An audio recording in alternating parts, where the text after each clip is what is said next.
What's going on, Falcon fan? This your boy Ricondo coming back at you with another video. Today we're gonna talk about that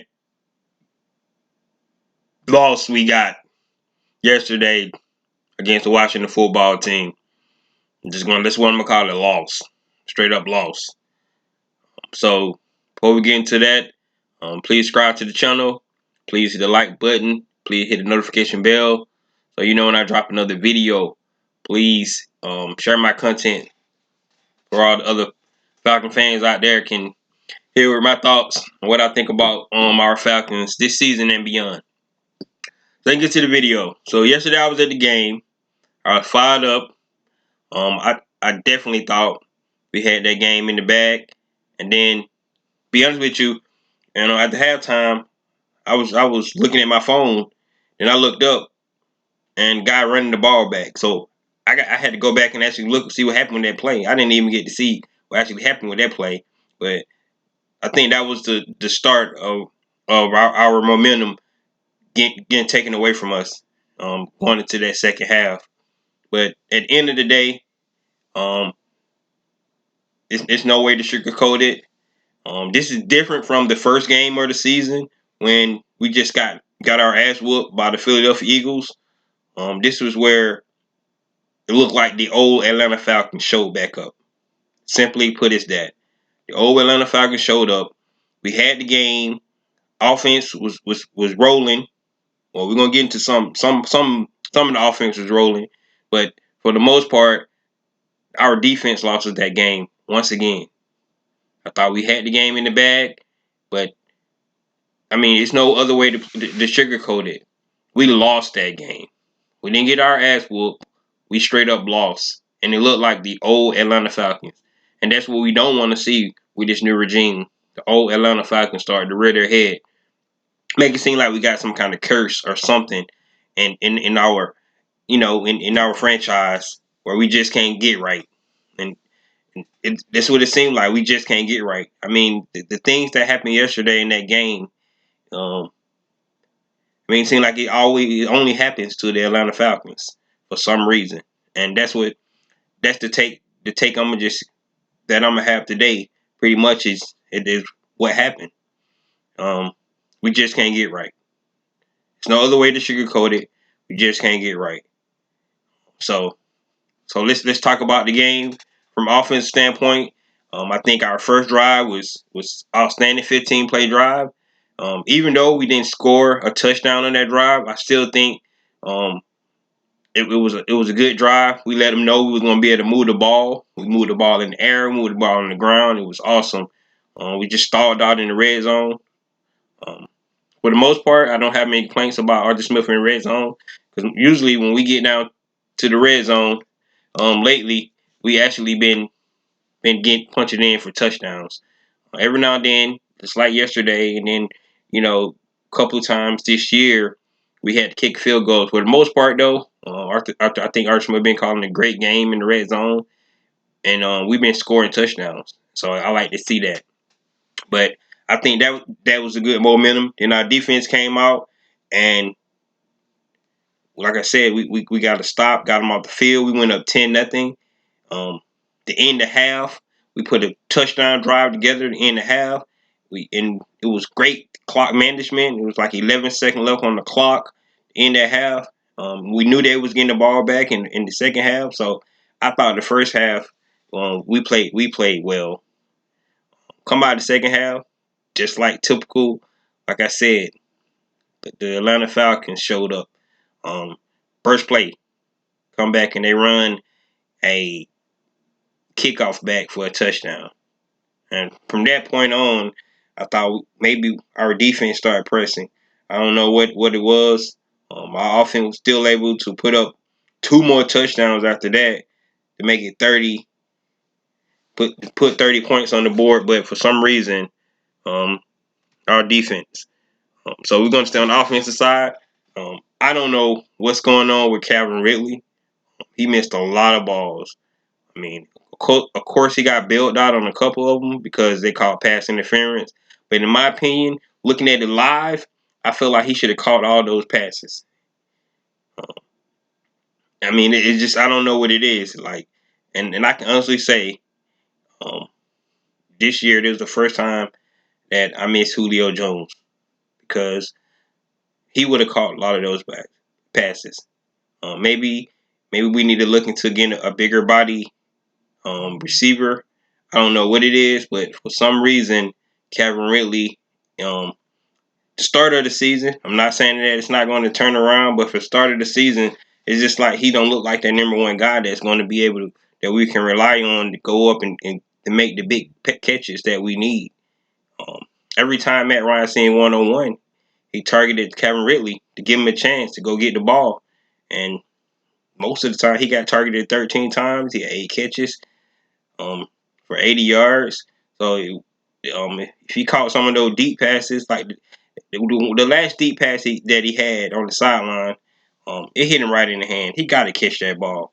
I mean, I just don't know no other way to say it. Um, Offensive line, they were sporadic. They played good on some plays, or some plays they didn't play well. Speak of that last drive, that first run play. They knew we was running the ball. Everybody knew in the stadium knew to run the ball. We was trying to run out the clock, um, and we lost 3 yards. So it was put us at 2nd and 13.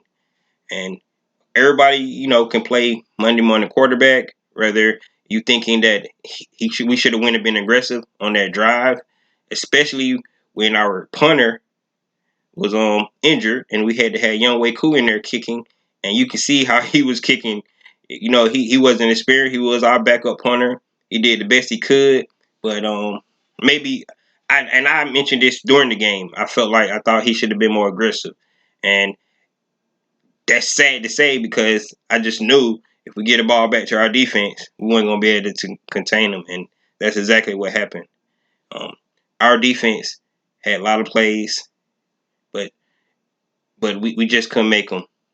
But so that last drive, like I said, we can second guess Arthur Smith, all we want to on that. Like I said, if we would have, that was a 4-minute offense. Everybody knows anybody when you run the 4-minute offense, they got 3 times out. You're trying to make them use their timeout so they won't have that much time on the clock. And then if you get the first down, the game is over. If you don't get the first down, you punt the ball and put it back to your defense. That's basic football. Everybody knows this. Like I said, so we can second guess if our defense would have made a stop, it would have been a big statement, and that's what we're trying to create, a different culture. Back in the past, I would never say punt the ball back to our defense, but this is not the old regime. This is a new regime, and I can respect him for punting it, back to the offense and putting our defense back on the field and have them make a play. They had ample amounts of opportunity to make plays during that game. Even in that last drive, I thought we had time, um, you know, opportunities to make plays. We just didn't get it done. It just simply is that. Um, Deion Jones, that one of the biggest plays. It does not come down to that one play, but he has to make that play. He has to make that tackle. We hold him to the field goal right there. Um, the field goal kicker had been missing extra points all game, so maybe he would have missed that field goal. It would have been like a 40-yard field goal at that point, so or even more. I'm not sure where they were on the yard line, but at least let's get that tackle right there. Um, we had at least 5 interceptions that we could have caught on defense. Eric Harris had at least 2. Deron Herman had one in the red zone. We had a tip. I think we had a couple of tip balls that if we would have been more aggressive, to tip drill, go get the ball. Um, I didn't think that watching the football team quarterback played well at all. I thought he was just throwing the ball up for grabs, but we couldn't take opportunities to tip it off to them because he made the plays. He scrambled out the pocket. Our containment, our undisciplined, not containing the quarterback showed back up again. We couldn't contain the quarterback. We had missed tackles, and honestly, I can honestly say this: Faye Monroe, um, they was targeting him all day long. Terry McLaurin, all he was doing, and I'm in the game, and I just keep pointing out every time that he lined up against Fabian Moreau, they went to that side of the field. Every time he lined up on AJ Terrell's side, they went away from him.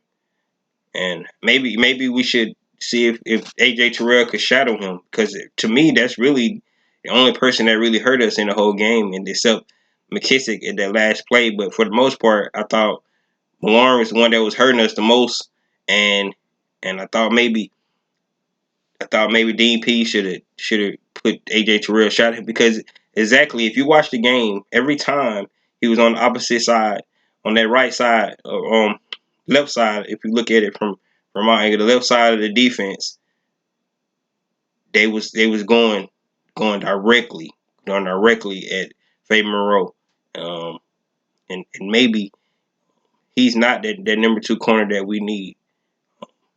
It's just the fourth game of the season, but what I'm looking at right now, maybe we need to make a change there.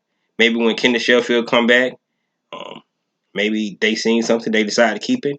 Maybe he can get out there and do a better job. Because right now, Fabian Moreau, he's handsy. He getting penalties. He can't get burnt on touchdown passes. And that's the second touchdown pass he don't gave up in the same end of the end zone.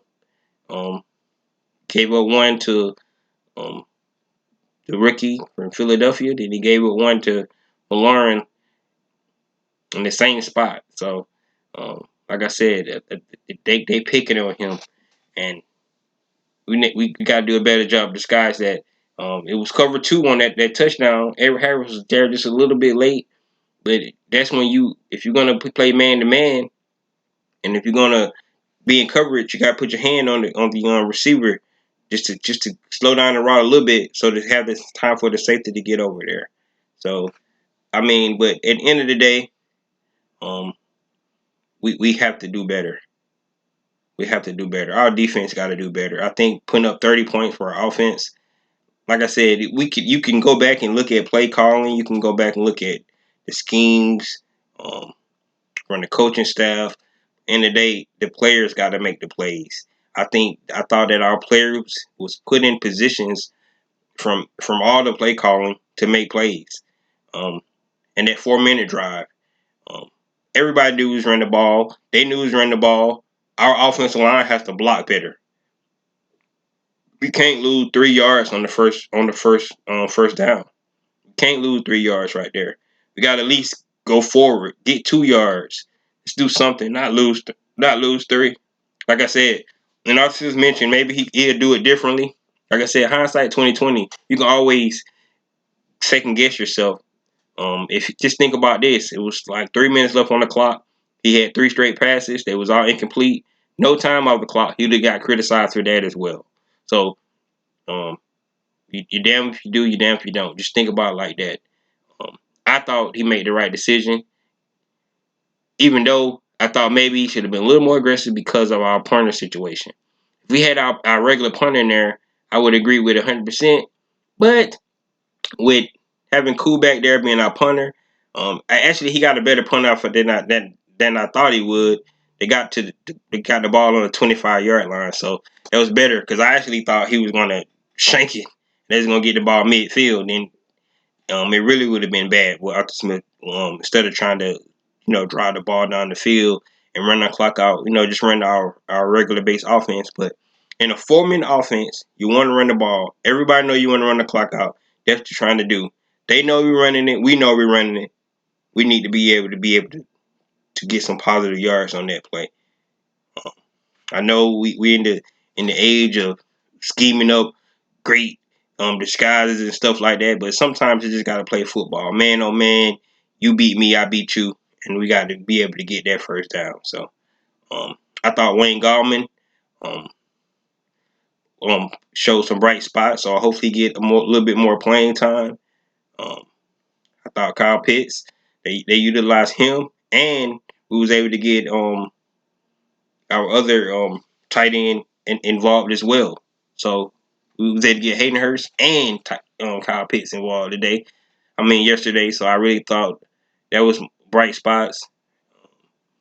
But at the end of the day, it comes down to the defense making plays that they need to make, and we have to get out this. We can't get a ball back to our defense because they're gonna give up the game. We have to get out that mentality. Once again, we can't be the can't get right team. Every time somebody comes plays the Falcons, it seems like we're gonna make some kind of play to or something in the game is gonna happen where that's what we just keep playing because they're gonna give it up. I mean that last touchdown throw that he made, he just threw the ball up in the air. We had two defenders right there. Nobody tried to go for the ball. It looked like a punt, man. And they're looking at it live. Everybody like, what the? I mean, we got to do better. That's. I mean, that's just the way it is. Um, so with that, it's 4 games into the season. We're 1-3. We can look at it as a quarter of the season. Like we saying, my opinion about the season so far is that I don't think coaching is the issue. I really don't think coaching is the issue. You have to establish your culture. If you're trying to compare last regime to this regime, um, that's not what we want to do. We got to see some changes. We want to be able to see these Atlanta Falcons start to make those plays that we assumed that the other regime couldn't make. I really believe that the defense that was called put our players in position to make plays yesterday. Dante Fowler missing sacks. Um, like I said, the rush lanes, people open up gaping wounds for the quarterback and run right down the middle of the field. I mean, things like that. I think the scheme, the coaching, the calls, I think all work. We have to execute, and you can't put that on coaching. And I love the way the direction of this team going. Like I said, after the Philadelphia game or the Tampa game, I felt that maybe this season is it's just for us to learn the schemes, learn the culture, and then maybe next year we come back and be ready, to compete for something. I still don't think it's a rebuild because I think we do have some pieces in place. Um, some of those pieces didn't show up yesterday, but I still believe in those guys. Deion Jones, Miss Tackle, Kevin Ridley, not looking like a number one right now. Um, Still got some issues on the offensive line. We are playing better, so we need progression. But it's just I feel like honestly, I feel like this new regime is going to get this thing turned around before we know it. It might just take the season. You never know. Maybe later in the season we might start playing better. But right now, um, we just got to make the plays that's put on the field. I think Deron Harmon said it best today in his press conference is that every person on the team, all 11 guys, need to do their job. It's just that simple. If you do your job, the other person do their job, on down the line, you're going to be put in positions to make plays. Because if you don't do your job, you let your other teammate down. And that's what we've been doing. I mean, these guys got to – I know they hate losing. I know they're not doing it on purpose. But at some point in time, you get paid. You got to change the conversation. You gotta stop make people think that when you come to the Falcons, we're gonna get right. That's a team that we can beat, and we're gonna get right. We have to stop that. So, with that being said, guys, you guys let me know what you think. Um, I just feel like it was an embarrassing loss for us. There's no way to sugarcoat it. They didn't beat us. We lost that game, hands down. There's no other way to say it about it. It looked like the old Atlanta Falcons. And that's the bottom line. It didn't look like the new Atlanta Falcons. It looked like the old Atlanta Falcons. Put 30 points on the board, have all the momentum, and then crazy stuff just start happening. And you be like, that only happens to the Atlanta Falcons. And that's what I see. You guys let me know what you think. Like I said, this is your boy Ricondo. I'm back at you with another video. Peace.